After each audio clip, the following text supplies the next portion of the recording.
Интересно е, че всъщност може би ще ме пратят в командировка в друга екзотична държава съвсем скоро, за да си подновя визито.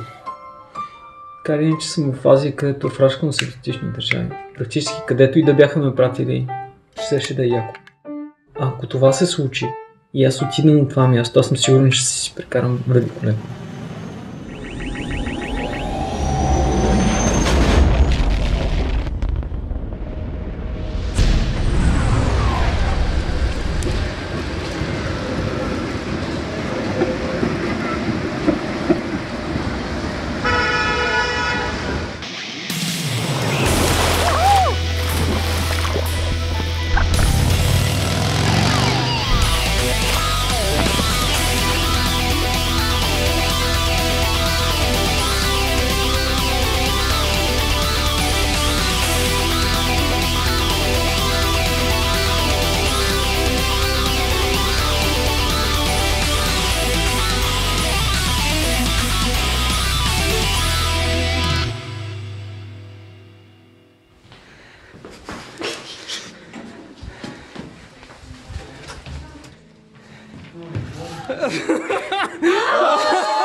Това не е истина. Чакайте да видим. Още не сме да видим. Деди е номер 1.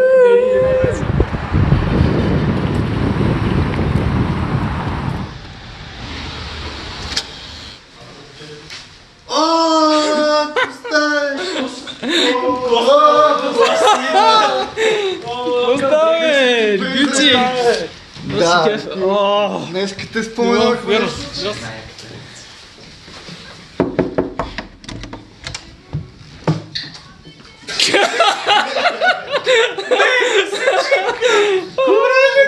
Баси кефа, много се надали. Кобре, какво страх? Минах 6 месеца! Ей, обичам те неща!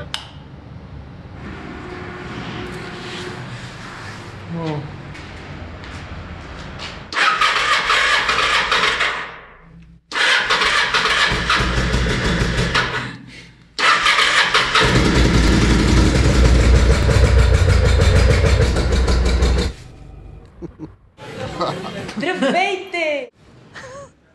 Как си радо се Здрасти! Къде си, Кирил? Не се разбира.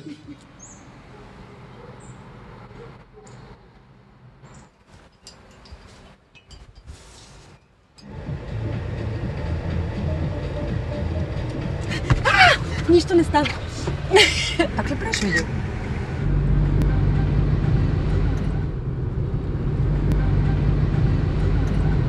Правиш видео?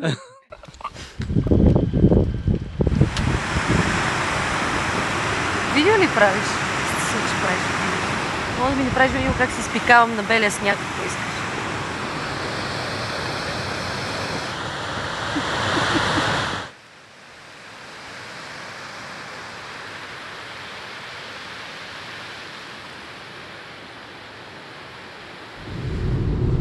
Погледни колко е яко, леле. Велико е. Ебавай. Леко, леко, леко.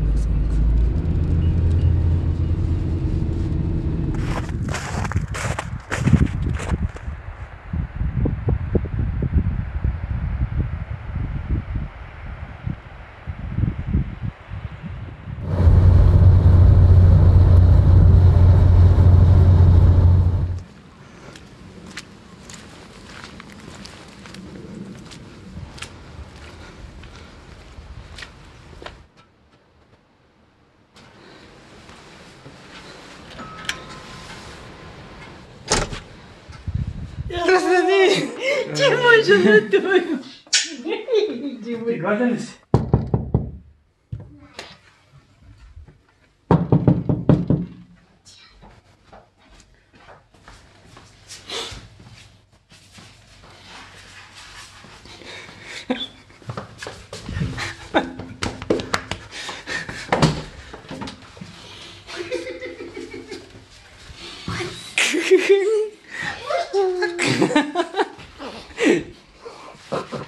Какво правиш тук?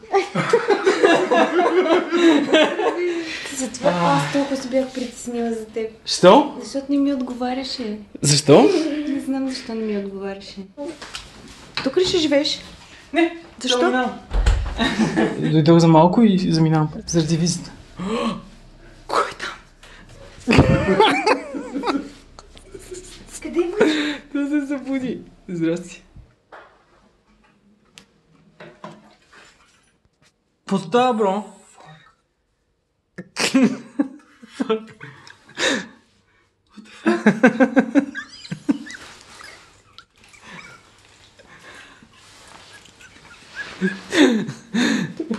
Какво става?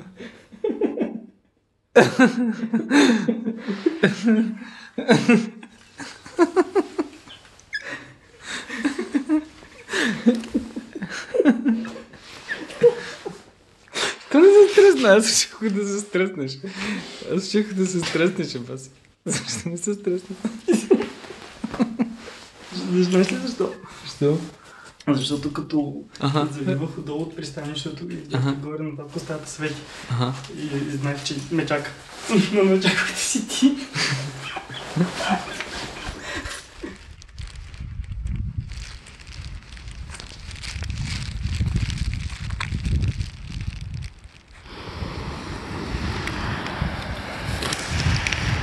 Ходиш? Да. Милички.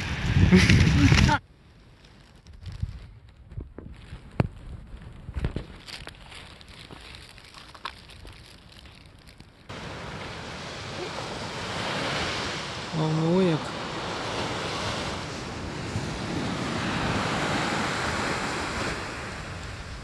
Happy New Chinese Year, friends. I'm here on the beach trying to find each one of you one of this. I'll be back there soon to give them to you. Right now I'm in Bulgaria and I just wanted to say thank you for everything because I'm having a great time with you, so I'm looking forward to come back. And for the new year, I want to wish you all to be happy and healthy and have a stronger faith in ourselves so we can follow our dreams till the end. No excuses. See you soon. Happy New Year.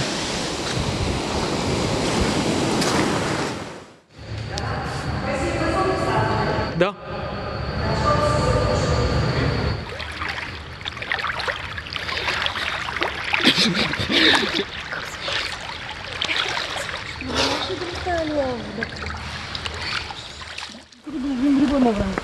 Сериозно?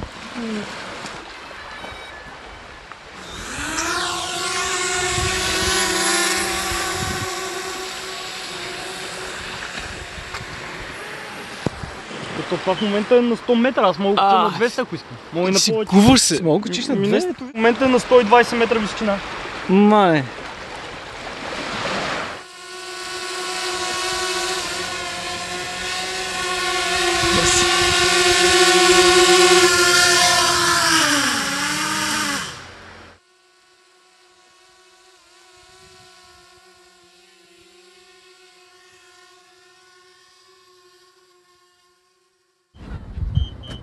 Къде ли ти сам? Къде?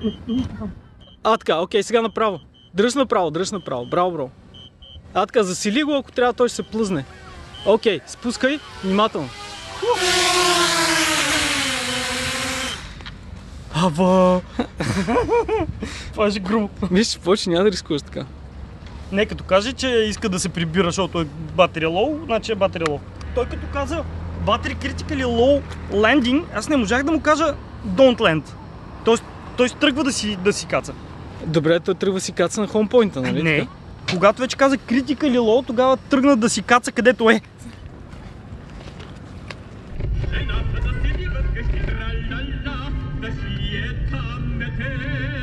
А той като тирани защит трололо, морал да ичете.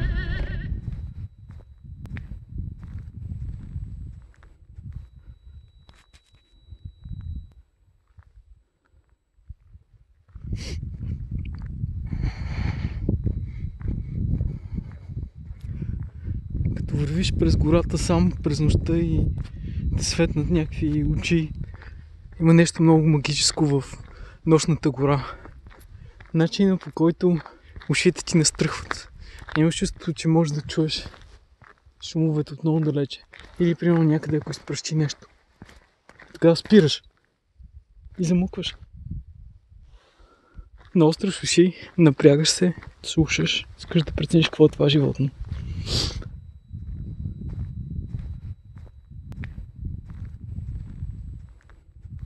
И здравейте, 4 чифта очи. Чии сте? Чии сте ви? Какво сте вие? Сърничка ли сте? Колко сте много и колко сте близо. Колко хубаво се виждат чифтовете очи. По двойки. Красиво се движат. Те са също толкова заинтересовани от мен, колкото аз от тях. Ей, красавици!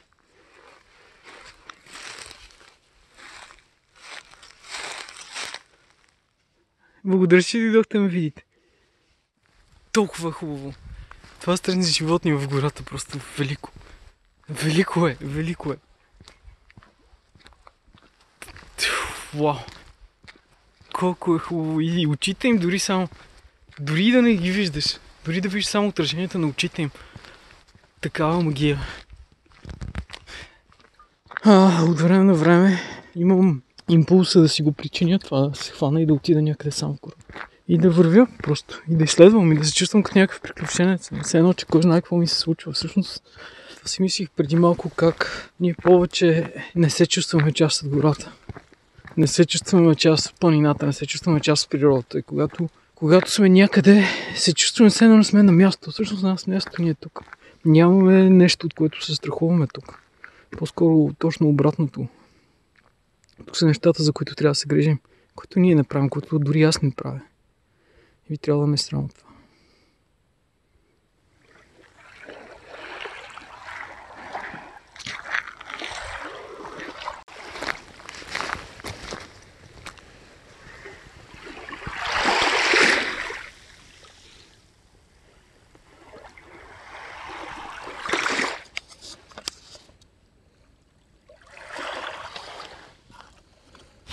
Последен шанс да запаля много, защото ми свърши кибрита и дървата са влажни.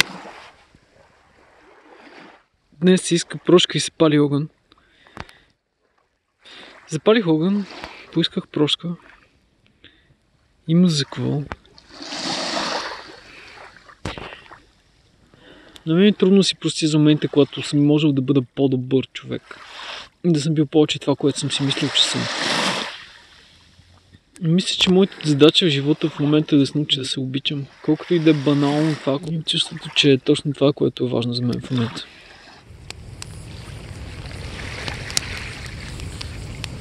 Това цялото нещо беше много странно. Беше много странно как изведнъж аз от Китай се оказах в България и цялото това време изведнъж някак си свърши. И сега следващия момент аз трябва да се прибирам обратно. Това беше като сън. Не мога да преценя кое от двете съня. Дали Китай е съня и те 3 месеца, които прекарах там. Или това, че аз съм тук в момента е съня. Кое от двете е по-нереално. И двете са много странни.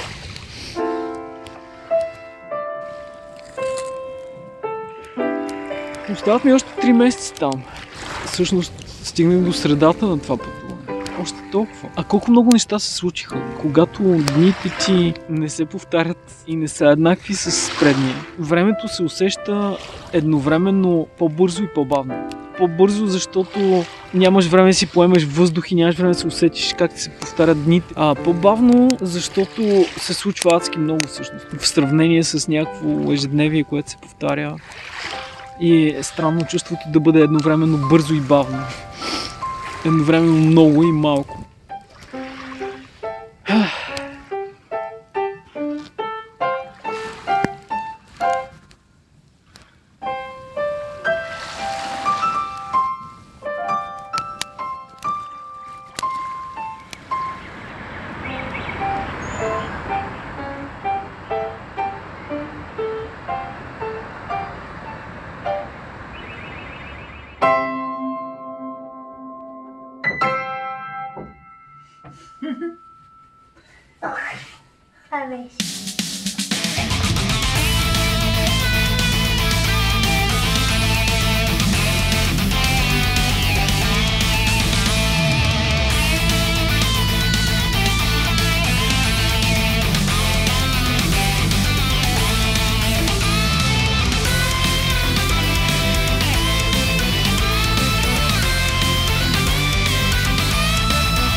Много в офиса. Човек и добре да живее, трябва да се върне на работа.